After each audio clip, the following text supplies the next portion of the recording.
Completing high school, just like any other change in life, can be scary with so many uncertainties. And what now? This point of our growth is not like completing primary school. No, this is more serious and scary. Or so we were told. Every single person you know looks at you with expectations and keeps asking, "Hey Carol, what's next? Hey Chris, what now?" I know they don't mean it, but all that does is give anxiety. Honestly, I don't think anyone knows the correct answer to this question, at least not early on.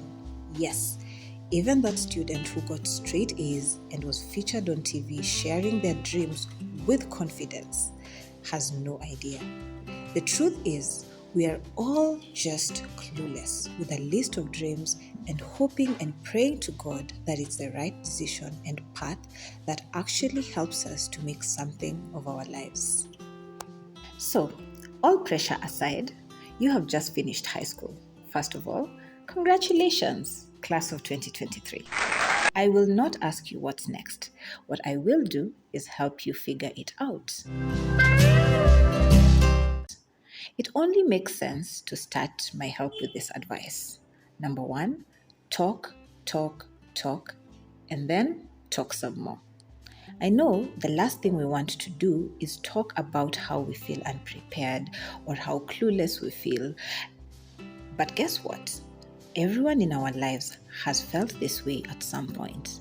It might not have been because of the end of high school, but trust me, everyone has had that feeling. Find that person you feel can listen to you and talk to them. They do not have to give you the exact answers to your questions, but you will be surprised at how much information people have and are willing to share.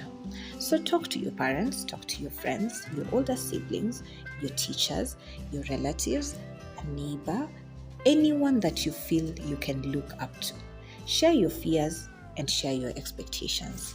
Make sure you ask them how they got to where they are. What this will help with is you will understand that it rarely has anything to do with the route and it has a lot to do with the destination.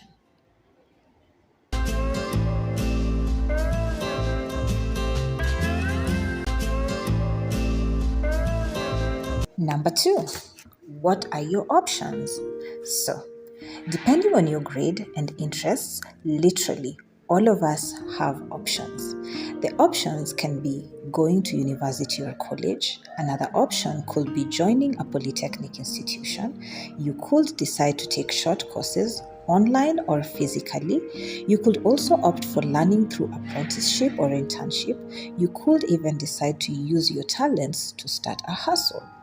Whichever option you go with, it has to be an individual and personal decision, and it has to be aligned with your interests. Trust me, no one knows you or what you were meant to be more than you do. And there are always many paths to get there.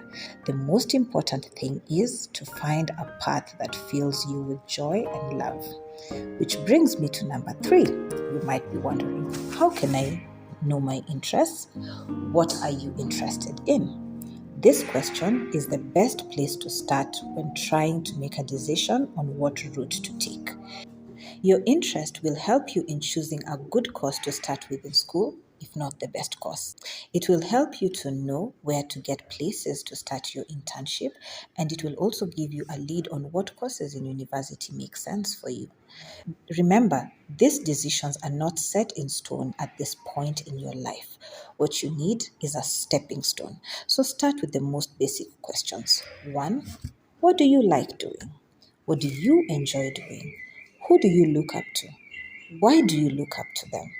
What is something you have always wanted to learn about?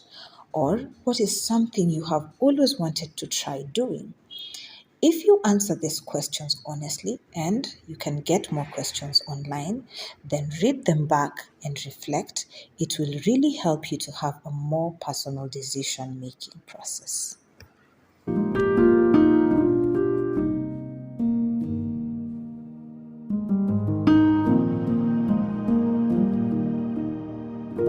Is your choice to join university? I am guessing you have looked at your grades and you feel like You need to choose the right course in the right university, but you have no idea where to start. There is a joint admissions board in Kenya, KUCCPS, that you can very easily Google. On their website, you can download a list of all courses in all public universities and colleges in Kenya and the qualifications that are required. You can use that as a guide to choose where to study and what you want to study, depending on your grades and, again, very importantly, your interests. You can visit their offices for more information on how to apply for these courses in these universities and ask them about financing options for your school fees. For example, HELB, the Higher Education Loans Board. You could also DM us if you need to understand this point a little bit more.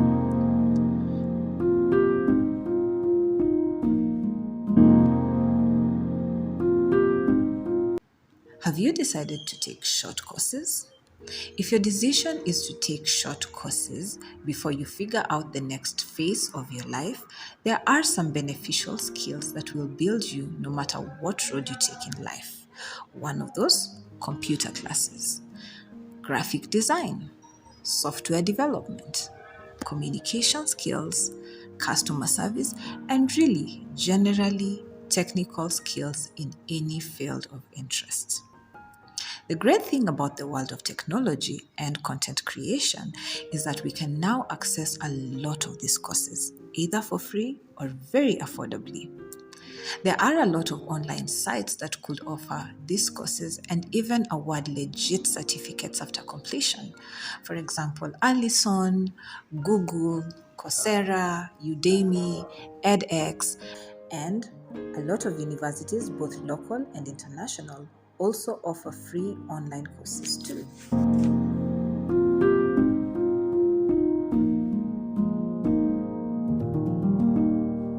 You have analyzed your interests and you know what trade you want to join.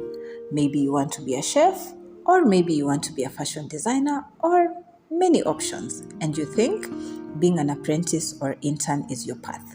Great.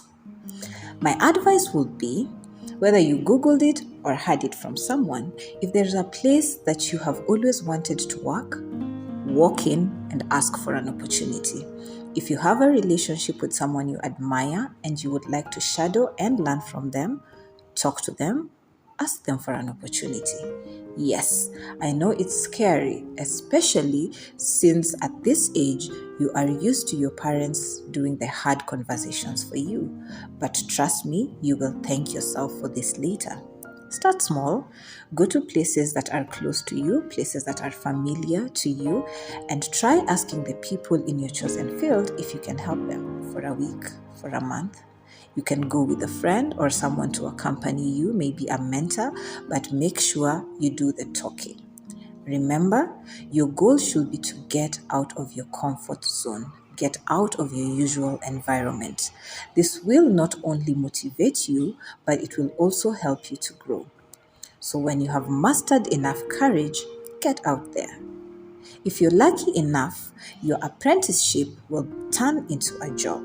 But if you already have the skills and you want to skip the apprenticeship altogether, the advice stays the same.